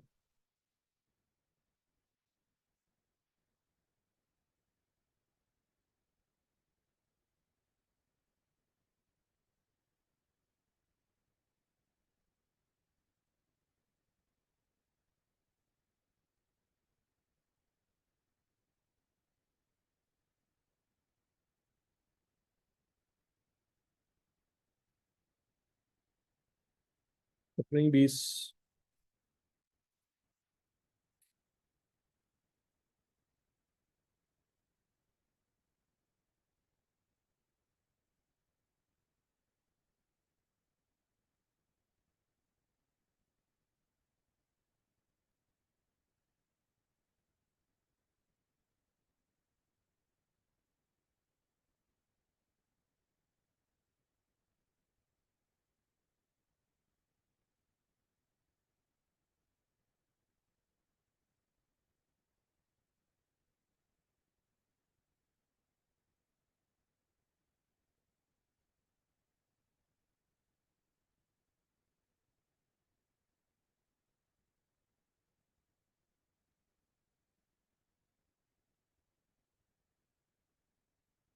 ठीक है जी, ये वाइस 1037 वाला सवाल है बराबर। सवाल समझ लगे आपको किस तरह के आने हैं? अच्छा जी, करंट एसेट के बारे में क्या क्या बताना है जी? In respect of debt receivable from associate और related party there shall be disclose the name of each associated का party, the maximum aggregate amount calculated by reference of month end balance. The receivable debt are either past due or impaired along with the age analysis distinguishing between trade debts, loans, advance and other receivables. कौन से ऐसे receivable हैं जो empire हो चुके हैं? Empire से क्या मुराद है? Bad debts write off. Debts written off as irrecoverable distinguishing between trade debts and other receivables. Provision for doubtful debt, justification for reversal of provision of doubtful debt if any. ठीक है। Justification का concept ये है बच्चों, कुछ लोग क्या करते हैं कि पिछले साल में अपने प्रॉफिट को कम शो कराने के लिए प्रोविजन ज्यादा रिकॉर्ड कर लेते हैं। प्रोविजन ज्यादा रिकॉर्ड हो जाती है, करंट एसेट कम हो जाते हैं, उधर से लॉस भी शो हो जाता है। अगले साल इतने प्रोविजन, इतना लॉस होता ही नहीं जितना उन्होंने दिखाया होता है, तो अगले साल प्रोविजन को रिवर्स करना पड़ता है। तो फिर वो जस्टिफिकेशन मांगते हैं कि भाईजान ये प्रोविजन रिवर्स क्यों किया आप? बात समझ लगी क्यों लगी? प्रोविजन रिवर्स करनी पड़ती क्योंकि पिछले साल प्रोविजन ज्यादा थी, अगले साल प्रोविजन इतनी थी नहीं, एक्चुअल में इतने बैडेट्स हुए नहीं थे कि जितनी अपने प्रोविजन रिकॉर्ड की हुई थी। तो जो प्रोविजन का रिवर्सल है उसकी वैल्यू बतानी होती है कि क्यों ऐसा हुआ। Loan and advances, current portion of long term loan advance, long loan advance to employees unsecured, advance to supplier secured, considering good, advance to subsidiary company interest bearing वगैरह वगैरह। आपने किसी को छोटे मोटे कर्जे दिए हुए, ये करंट लोन या करंट एसेट है। ठीक है जी, वो लॉन्ग टर्म लोन एडवांस जो डायरेक्टर वाला लोन था उसका करंट पोर्शन करंट एसेट में आएगा। याद है कुछ कुछ? Loan advance to employees unsecured, किसी को एडवांस है कि आपने 1 महीने 2 महीने की सैलरी एडवांस में दे दी है, वो एडवांस टू सप्लायर है। सप्लायर वो बंदा होता है जिससे आपने उधार पे माल लिया होता है। समटाइम वो भी क्या क्या आगे कह रहा था कि यार वो अमीर ऑपरेशन कराना था, पैसे कोई नहीं, मैंने पता तुझे अगले महीने मेरे को चीजें लेनी ही नहीं, तो लिहाजा मैंने पैसे होने दे दो। बात समझ नहीं आई? हम कहते हैं यार 10 सालों से इस बंदे से माल ले रहे हो उधार पे, अभी बेचारे को पैसे जरूरत है पैसों की तो अभी दे ही देते हैं, क्या हो चला है। तो वो सप्लायर आपका इस अटेम्प्ट में हो जाता है, आपका एसेट बन जाता है। हालांकि वो तो लाइबिलिटी था, लेकिन हो सकता है समटाइम वो क्या बन जाए, आपका एसेट बन जाए, क्योंकि आपने उसको पैसे एडवांस में पकड़ा दिए। एडवांस और सब्सिडी कंपनी, आपकी एक सब्सिडी कंपनी है उसको आपने एडवांस दिया हुआ, ठीक है जी।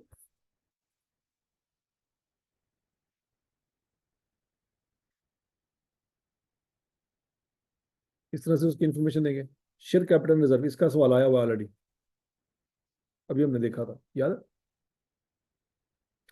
Capital and revenue reserve shall be clearly distinguished. Capital reserve और रेवेन्यू रिजर्व को हम क्या करेंगे? डिफरेंशिएट करेंगे। Any resource required to be maintain under the act shall be separately disclosed. ऐसा कोई रिजर्व जो एक्ट, कंपनी एक्ट के तहत आपने बनाया है, उसको अलग से आप शो कराएंगे। जैसा कि हमने पढ़ा था कैपिटल रीपरचेज रिजर्व अकाउंट, याद है कुछ कुछ? शेयर कैपिटल को बाय करने के लिए रिजर्व अकाउंट क्रिएट करते हैं।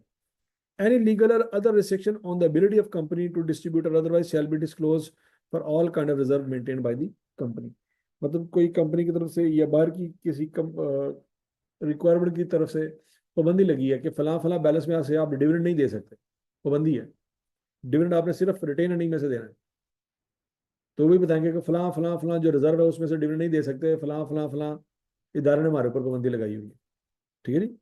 रिजर्व्स, उसने कहा है कि तमाम रिजर्व दो टोटो में डिवाइड होंगे, कैपिटल और रेवेन्यू। तो कैपिटल रिजर्व में क्या क्या आएगा जी? Share premium, capital redemption reserve, ये इसको कैपिटल रीपरचेज रिजर्व भी कहते हैं, कि हमने कोई शेयर कैपिटल बाय कर लिया था और उसकी जगह पे हमने ये रिजर्व क्रिएट किया था, तो ये शेयर प्रीमियम के साथ, ये शेयर कैपिटल के साथ शो होगा। ठीक होगा जी। तो ये इसको क्या क्या कहते हैं?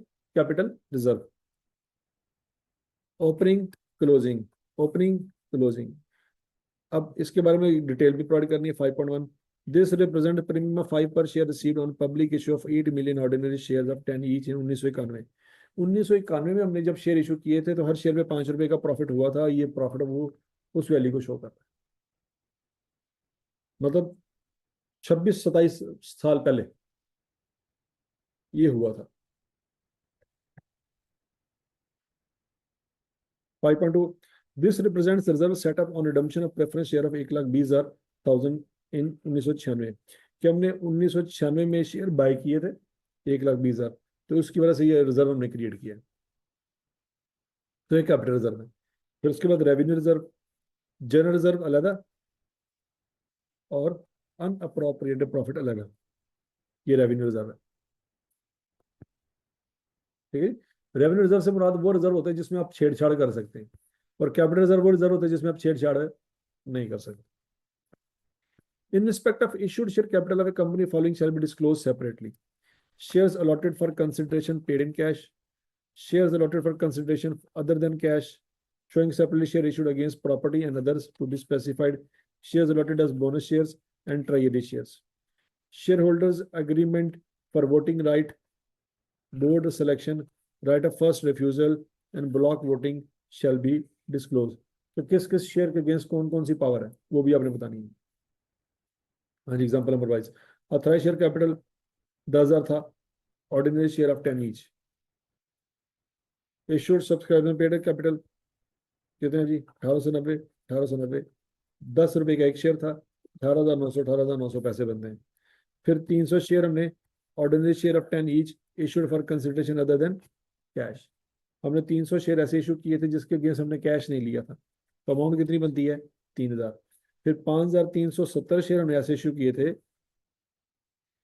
जो बोनस शेयर के तौर पे इशू किए थे, उसके पैसे कितने बनते हैं जी? 53,700। Share issued for consideration other than cash were issued against plant and machinery. हमने ये शेयर इशू किए थे प्लांट एंड मशीनरी को बाय करने के लिए, मतलब हमने एंट्री पास की होगी plant and machinery debit, share capital credit. All ordinary shares rank equally with regard to companies residual assets. Holder of the shares are entitled to dividend from time to time and are entitled to one vote per share at the general meeting of the company। Power भी बता दी। ठीक है जी। ये अब सवाल देखते हैं हमने, कौन सा सवाल था बोला? Note on share capital arrow limited, item 22।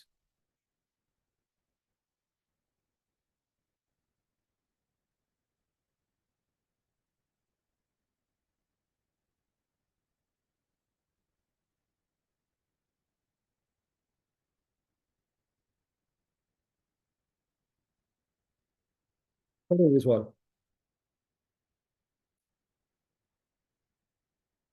Arrow limited was incorporated on 1 January 2018 with an authorized share capital of 90 million, ordinary share of 10 each. Detail of ordinary share issued on different dates are as follow। ये उसने share बताया जी।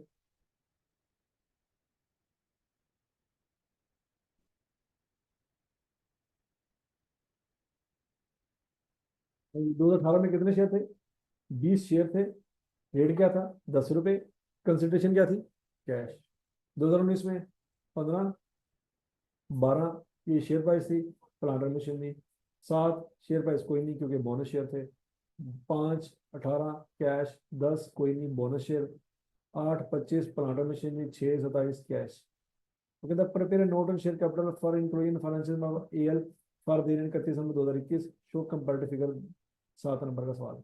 अब comparative figure ये है बच्चों कि हमारा ये जो किस साल की बनानी है, 21 की, तो 20 आपका फिर क्या होगा, कंपैरेटिव ईयर होगा। ठीक है जी। तो 18 और 19 की वैल्यू 20 में आ जाएगी, लेकिन 21 वाली वैल्यू 21 में ही आएगी। 18 19 20 की वैल्यू 20 वाले कॉलम में आएगी, लेकिन 21 वाली वैल्यू 21 वाले कॉलम में आएंगे, वो 20 वाले कॉलम में नजर नहीं आएंगी। टर्म कौन सी है जी?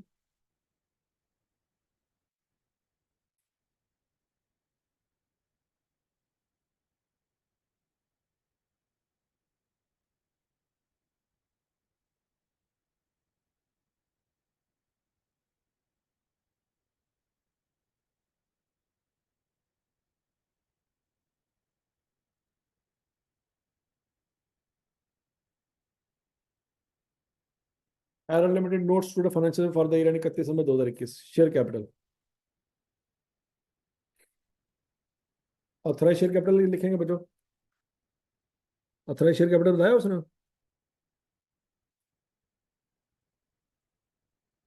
तो सबसे पहले ऑथराइज शेयर कैपिटल आएगा, फिर issued subscribe and paid capital आएगा। अब 20 में याद रखें, 20 में वो सारे शेयर आ जाएंगे जो 18 19 और 20 में किए हुए हैं। तो 18 और 19 में किए हुए हैं, 20 वाले तो करंट ईयर में आएंगे। तो 18 में ये वाला, और 19 में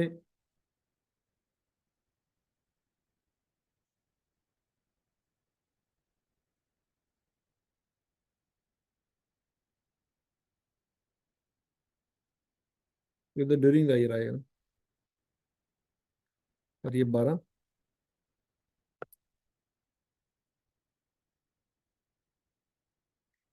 ordinary shares of 10 each fully paid cash 2020 तक।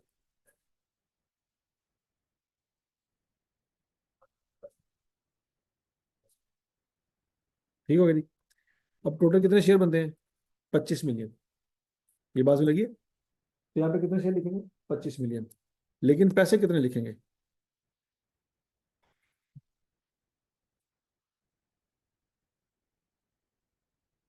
10 ईच है ना, तो यहाँ पे 250 आ जाएगा,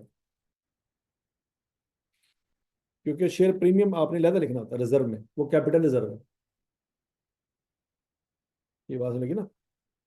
आपने ये 10 शेयर बेचा तो हकीकत में 18 का था, 8 रुपए का प्रीमियम है, लेकिन वो प्रीमियम जाएगा रिजर्व में,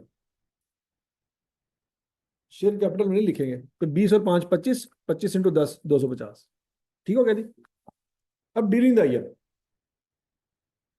डीलिंग द ईयर आपने कितने शेयर इशू किए?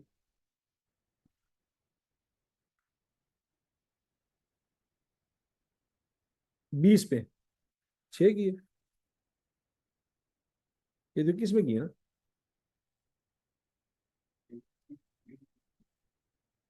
नहीं नहीं 20, हाँ 20 में तो कोई नहीं किए ना, 21 में किए। तो 25 और 6 कितने हो जाएंगे? 31। 31 में आपके कितने शेयर ऐसे हैं जो कैश की बेसिस पे घूम रहे हैं? 21 में 31, वो कहते हैं 25 जमा 6। यहां तक की बात में लगी। अब अगला पॉइंट, 20 तक अदर देन कैश वाले शेयर कितने थे?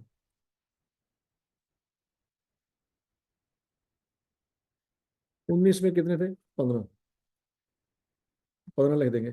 Ordinary share for 10 each issued for consideration other than cash, उसके पैसे कितने बनते हैं? 150।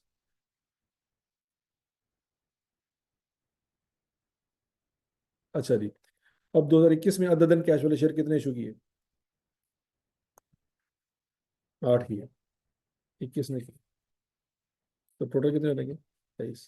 23 में 10 230। अब 2020 तक बोनस शेयर 7, और बाकी 10, वो 21 में किए ना, तो यहाँ पे सिर्फ 7 आ जाएंगे। 7 इंटू 10 70। 21 में कितने किए? 10। तो 7 और 10 कितने हो जाएंगे? 17।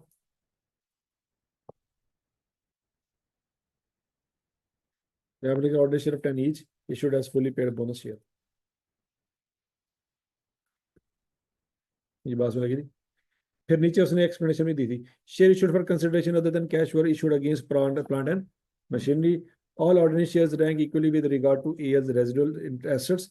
Holder of the shares are entitled to dividend from time to time and entitled to 1 vote per share at the general meeting of A.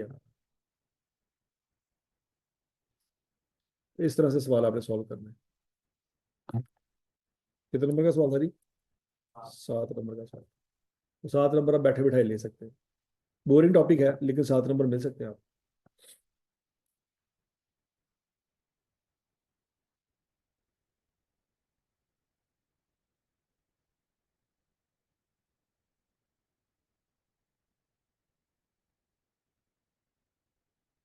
Non current liability में क्या बताना चाहिए? Amount due to associated companies and related party shall be disclose separately. हमने किसी को पैसे देने हैं तो वो सेपरेटली आप बताएंगे। Current liabilities, following item shall be disclose as separate line items. कौन कौन सी? पेबल टू प्रोविडेंट फंड, देखिए एम्प्लॉइज को हमने पैसे देने होते हैं ना, एम्प्लॉयर का कंट्रीब्यूशन, तो वो क्या है? अलग से एक पेबल है। Deposit and accrued liabilities and advances अलग लिखनी है। Loans from banking companies and other financial institution other than related parties अलग लिखनी है। Loan advance from related parties अलग लिखनी है। Loan advance shall be classified as secured and unsecured. कोई कर्जा में लिया है वो सिक्योर्ड है, हमने उसकी गारंटी दी है। कोई कर्जा ऐसा भी लिया है जिसकी कोई गारंटी हमने नहीं दी, तो सिक्योर्ड और अनसिक्योर्ड अलग अलग आएंगे। एग्जाम्पल उसने दिया जी, ट्रेड एंड अदर पेबल अलग, मार्कअप एंड प्रॉफिट अक्रूड अलग, शॉर्ट टर्म बोरिंग अलग, अनक्लेम डिविडेंड अलग, current portion of long term borrowing अलग, टैक्सेशन अलग। ये सारे करंट एसेट है, सॉरी करंट लाइबिलिटीज है। क्या ये इसकी अंग्रेजी लिखी होती है आगे, ठीक है जी। मतलब इनकी मजीद डिस्क्रिप्शन उसने नीचे अंग्रेजी के लाइन में लिखी होगी। करंट लाइबिलिटीज और क्या क्या आ सकती है? इंप्लॉई बेनिफिट के पैसे देने आपने इतने, शॉर्ट टर्म फाइनेंस सिक्योर इतने, ट्रेड अदर पेबल इतने, अक्रूड फाइनेंस कॉस्ट इतनी, अनक्लेम डिविडेंड इतने, प्रोविजन फॉर टैक्सेशन इतने। इसने 2 एग्जांपल दिए हैं। इस तरह से भी नोट बनाया जा सकता है और इस तरह से भी नोट बनाया जा सकता है, ठीक है जी। अभी उसने जो नोट के साथ नंबर लिखा था उसकी एक्सप्रेशन दे रहा है। Bifurcation of amount received as security deposit for goods services to be delivered provided into amounts utilized for company business and others. Amount utilized for purpose of business from the security deposit in accordance with the requirement of written agreement in terms of companies in terms of section 217 of the act and amount kept in separate bank account. ये भी आपको बताना पड़ेगा 3 बातें। Bifurcation भी करनी पड़ेगी। Long term deposit from dealers, आपको पैसे मिले हैं, ठीक है। These represent security deposit received from dealers with by virtue of agreement are interest free. These are payable on cancellation of dealership contract with dealers and cannot be utilized for the purpose of the business. मतलब कहता है कि हमने dealer को dealership दी है, ठीक है। जिस तरह से कोई बहरिया टाउन में मलक रियाज है, वो किसी प्रॉपर्टी डीलर को कहता है यहाँ पे आके कारोबार करो, और वो आपकी फाइलें बेच के पैसे पकड़ के भाग जाता है, तो अल्टीमेटली नाम तो बहरिया टाउन को बदनाम हो जाएगा। तो फिर मलक रियाज क्या करेगा? उस डीलर से 3-4 करोड़ रुपये पकड़ के रखेगा अपने पास कि ये भागे ना कहीं। वो फाइलें बेचेगा, पैसे कमाएगा, पैसे कमा के मलक रियाज को बताएगा मेरे पास इतनी फाइलें थी, मैंने सारी बेच दी हैं, इतने पैसे ले लिए हैं, कोई पेंडिंग नहीं है मेरा। मलक रियाज अपने बंदे को कहेगा कॉल करके कंफर्म करो, जितने लोगों की फाइलें बेची हैं उसको कहेगा जी कंफर्म है जी, हाँ इतने इतने फाइलें बेची हैं, इतने इतने पैसे मिल गए, अल्लाह खैर सब। फिर वो डीलर को क्या करेगा? प्रॉपर्टी डीलर को उसके जो सिक्योरिटी उसको वापस कर देगा, ठीक है हम तो जा। कोई पॉइंट यहाँ पे है कि हमने डीलरों से क्या किया हुए पैसे पकड़े हुए। अच्छा, क्या वो पैसे हम अपने कारोबार के लिए इस्तेमाल कर सकते हैं? नहीं, ये हम नहीं इस्तेमाल कर सकते। ये सिक्योरिटी है, ये गारंटी है, ठीक है जी। किसी भी वक्त पैसे देने पड़ सकते हैं, तो अगर आप कहीं पे इन्वेस्ट कर देंगे तो फिर आपके लिए कल को मसला हो जाएगा, ठीक है जी।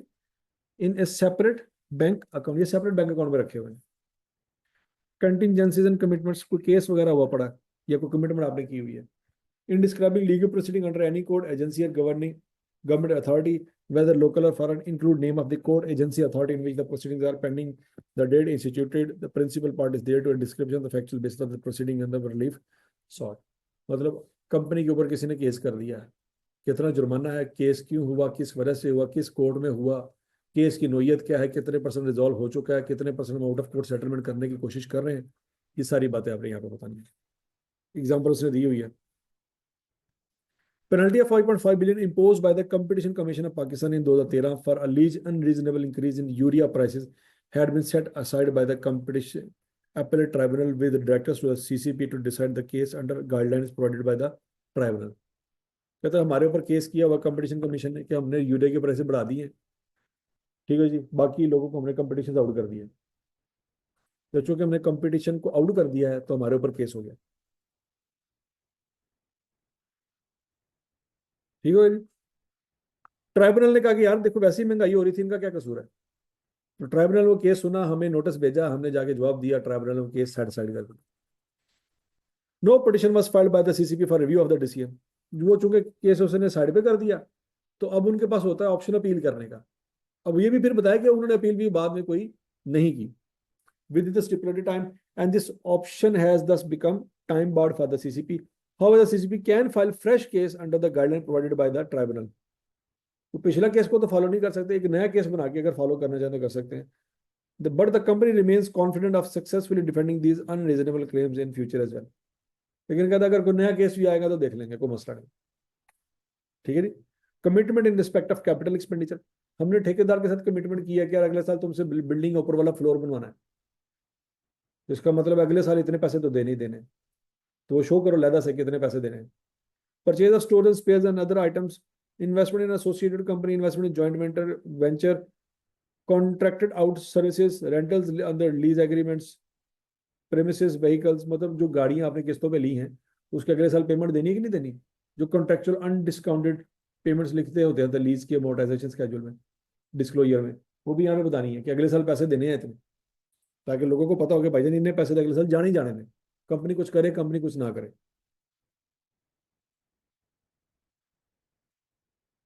ठीक है जी। तो बच्चों ये जिसके ऊपर अभी तक आई कि आपका कोई सवाल नहीं ना आया वो इस दफा आ सकता है, जिसके ऊपर सवाल बन चुका है वो तो आगे ना उसकी प्रोबेबिलिटी भी कम है, लेकिन जिसके ऊपर आई कैप ने सवाल अभी तक पूछा नहीं है ना, वो एरिया आई कैप के लिए ओपन है। तो उन एरिया को अपने अच्छी तरह से देख लेना है कि इसमें यार क्या क्या आ सकता है। एक कंटिजेंसी है, फिर कमिटमेंट्स हैं। प्रॉफिट एंड लॉस के बारे में क्या क्या रिक्वायरमेंट्स हैं। टर्नओवर, टर्नओवर से मुराद है सेल्स, सेल्स के बारे में अपने क्या क्या इन्फॉर्मेशन देनी है। Following item shall be disclose as deduction from the turnover as separate line item. Trade discount minus करेंगे, sales and other taxes directly attributable to sales वो भी माइनस करेंगे। कहता है सेल में से आपने दो तीन चीजें माइनस करनी है। क्या? सेल में से सेल रिटर्न भी माइनस करेंगे, ट्रेड डिस्काउंट भी माइनस करेंगे, और अगर कोई सेल टैक्स है वो भी माइनस करेंगे, ठीक है जी। अब बच्चों हो सकता है किसी मुल्क में सेल टैक्स ना हो, तो IFRS में सेल टैक्स की बात नहीं की।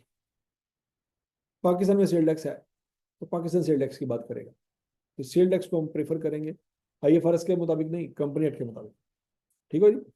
तो टर्नओवर में बताएंगे जी कितना पैसा कमाया आपने। मैन्युफैक्चर्ड यूरिया लोकल बेचा, मैन्युफैक्चर्ड यूरिया बाहर बेचा, purchase and package fertilizer Pakistan में जो पैकेजेस फर्टिलाइजर है वो बेचे, इतनी अमाउंट आपने कमाई, उसमें से सेल टैक्स माइनस करेंगे और उसमें से ट्रेड डिस्काउंट माइनस करेंगे, टोटल अमाउंट माइनस हो गई, तो नेट आपका सेल रेवेन्यू आ गया।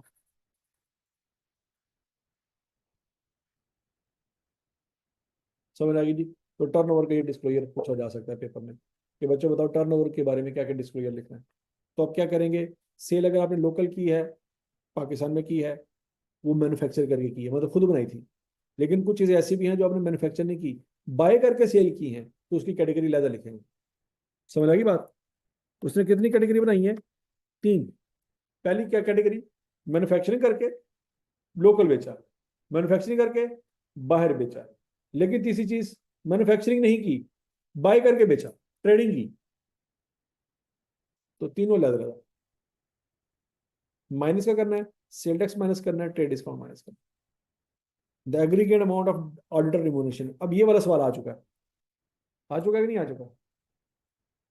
The aggregate amount of auditor's remuneration showing separately fees, expenses, and other remuneration for services rendered as auditor and for services rendered in any other capacity, and stating the nature of such activities.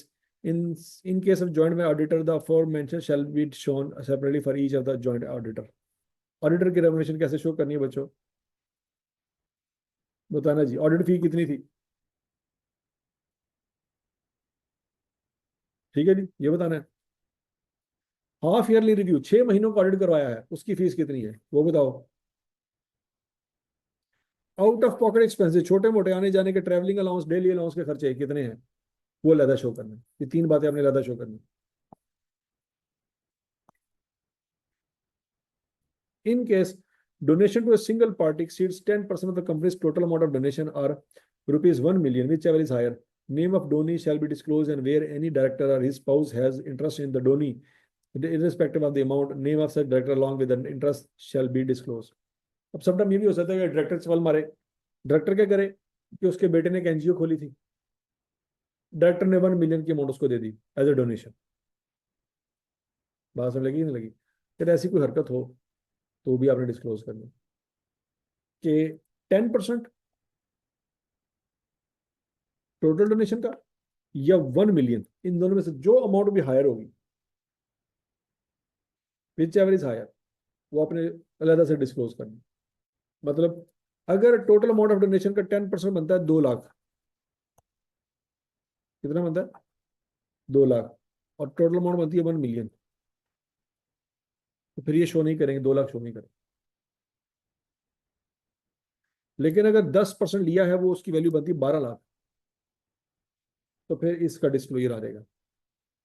समझ लगी? 10 लाख से नीचे अगर percentage बनती है तो फिर नहीं आएगी, 10 लाख से ऊपर अगर परसेंटेज बनती है तो फिर आएगी।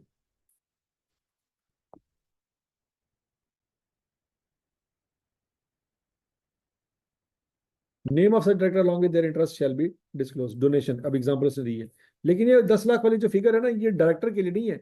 डायरेक्टर की कोई एसोसिएटेड एनजीओ थी, उसमें उसने 5 रुपए का भी अगर दिया ना डोनेशन, तो वो डिस्क्लोज करेंगे।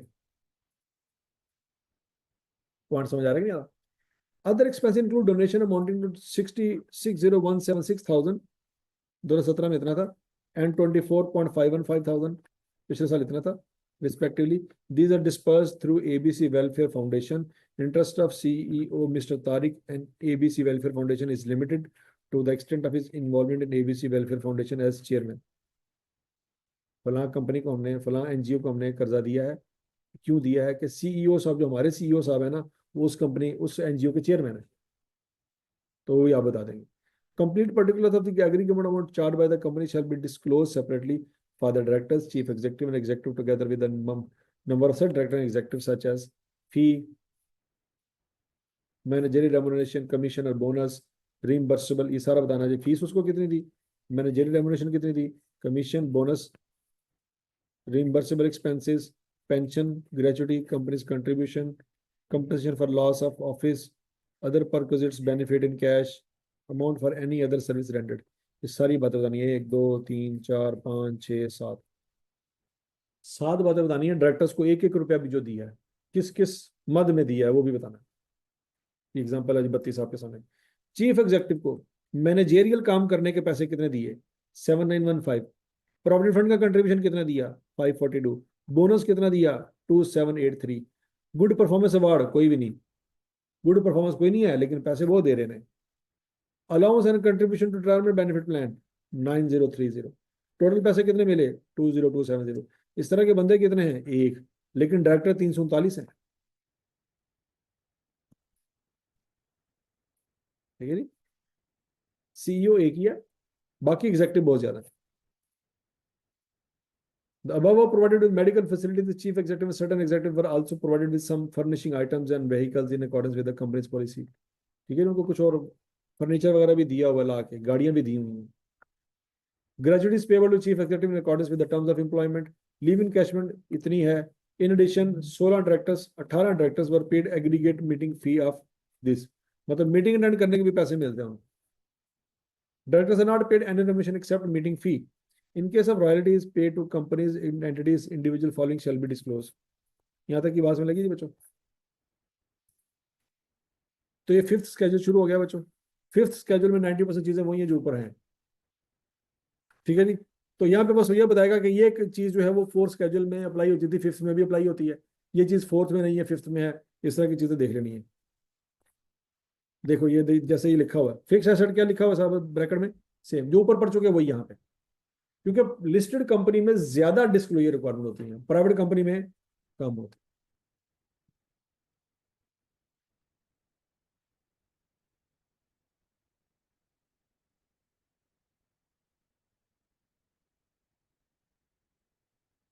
समझ लगी जी। ये वजह चीज़ें आपने देख लेनी है। इनके डिस्क्लोजर को एक एक दफ़ा अपने टाइम निकाल के रट्टा शट्टा लगा लेना है। 6-7 नंबर का सवाल आ जाएगा तो आपने सॉल्व कर लेना है, ठीक है। कर लोगे? चलो जी, आज के लिए इतना ही काफ़ी है।